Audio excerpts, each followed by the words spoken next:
Okay, so I'm going to rip apart this whole resurrection thing next time. Next time? So stay tuned for that. Okay. But okay, so for the however amount of much time that anyone wants to think it was that Jesus was dead, what was he doing?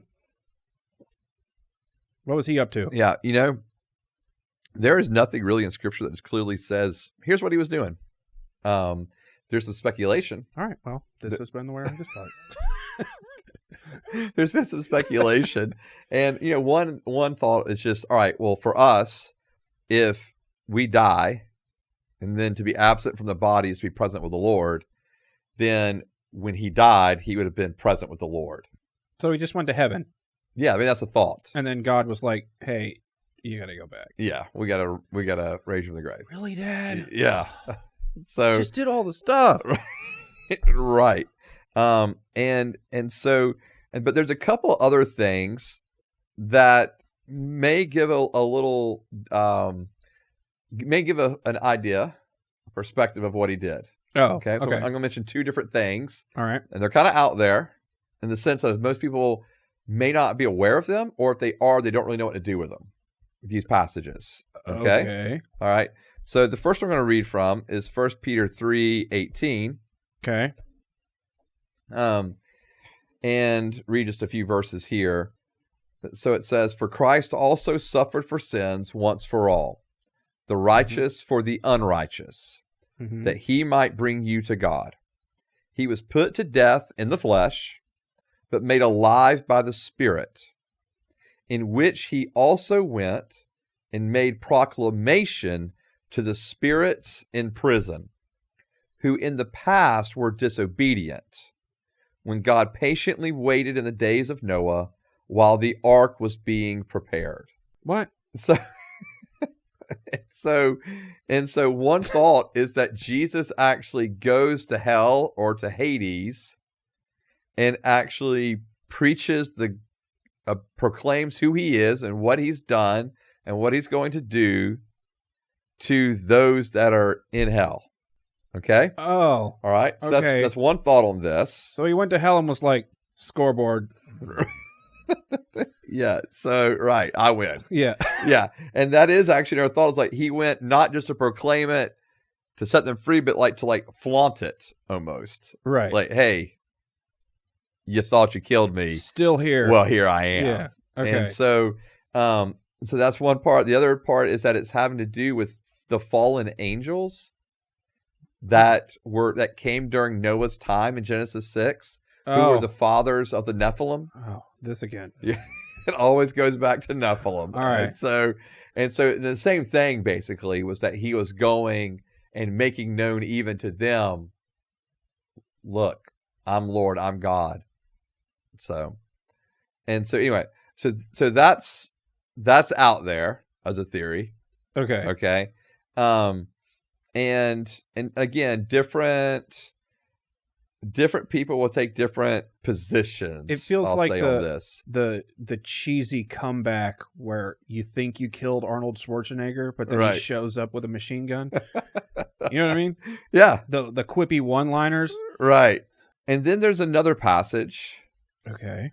in the book of Hebrews.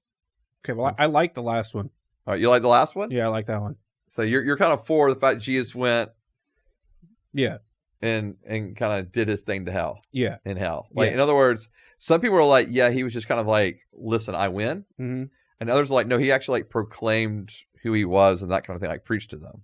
All right, so there's another passage that possibly speaks to something Christ may have done after his death. Okay. So in Hebrews chapter 9, verse 11, it says, "But Christ has appeared as a high priest of the good things that have come, in the greater and more perfect tabernacle, not made with hands, that is, not of this creation. Okay. He entered the most holy place once for all time, not by the blood of goats and calves, but by his own blood, having obtained eternal redemption." And then picking back up in verse 23, "Therefore it was necessary for the copies of the things in the heavens to be purified with these sacrifices, but the heavenly things themselves to be purified with better sacrifices than these. For Christ did not enter a sanctuary made with hands, only a model of the true one, but into heaven itself, so that he might now appear in the presence of God for us. He did not do this to offer himself many times, as the high priest enters the sanctuary yearly with the blood of another. Otherwise, he would have had to suffer many times since the foundation of the world.